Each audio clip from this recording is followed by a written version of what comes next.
now more on the financial forecast for students. Look who's back, Dave Schurman from FirstOntario. A new season of Finance Fridays. This is your 15th year doing it? Well, you know, time flies when you're having fun, Annette. It's hard to believe. Hard to believe. Okay, and we're starting off with advice for students, especially those who are living away from home for the very first time. You've got maybe all this money. You have no idea how to spend it. No, you know, I talk to a lot of post-secondary students. In fact, I do a podcast at Brock University hosted by students on how to manage their personal finances.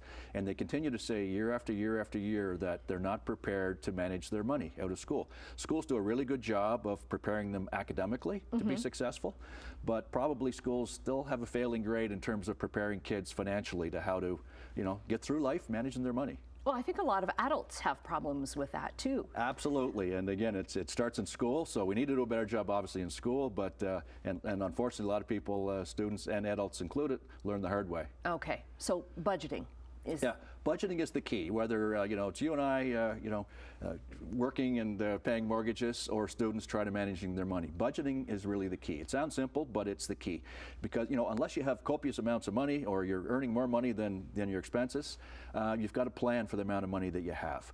So for students, the advice I give them is to plan really for two different pieces of money. One is the big items, so your tuition, your room and board if you're living away from home, your textbooks, and those are typically paid once or twice a year, January and September. And then the most difficult part, and this is the part that students have the real issue with, is their spending money. So what I suggest there is take your spending money, put it in a separate account, take the amount of money that you have for the year. Let's say, for an example, you have $2,000 for spending money for the year. There's 15 weeks in each semester, so 30 weeks. Divide it by your $2,000, and you've got $66 a week to spend. So that's the amount to spend. Don't spend more than that, or you're going to come short.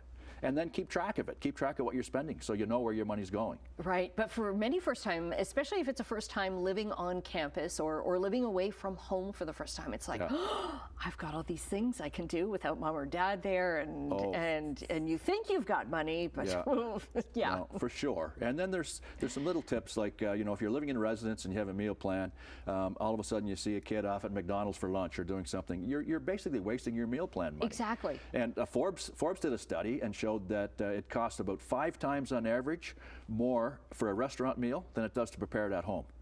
So again, it's Starbucks coffee. You know, if you get your $66 a week to spend and you're dropping into Starbucks 2 or 3 times, you're probably not getting out of there without spending $10. So there's half of your weekly allowance. Make your coffee at home. Take it with you. You talked about textbooks. Buy used textbooks rather than new textbooks.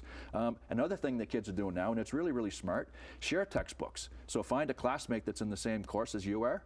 I mean, you're taking 4 or 5 classes, so you're only going to need a textbook for a class once or twice a week. So share the textbooks. I get it Tuesday and Thursday. You get it Monday and Wednesday. Okay, and now credit cards. It used to be that the credit card companies were there lining up on campus, offering great sign-up deals and everything. You were saying they don't do that as much anymore. Not as much anymore, because it's more common now for kids to have credit cards. Parents want their kids to have a credit card for emergencies and to make sure. But again, a credit card, you know, again, students or adults learn the hard way sometimes. You still only have your $66 a week in that example to spend. So if you're using something on a credit card to pay for something, it comes off the $66 because the bill comes in, you've still got to pay it. Yeah. So just make sure that credit card, you don't see that as an endless pot of money that you can start spending over your $66, because it's not the case. Okay, great advice for students. And in the next visit, you're going to be starting to answer viewer questions again. So we want to get those questions in. So email your finance questions to Dave at FinanceFriday or Finance Friday at FirstOntario.com, or through Twitter at Finance_Friday. And if your question or topic is covered by Dave on air, you'll win a gift card from a local business in your community. Great to have you back. Awesome. I look forward to get those viewer questions.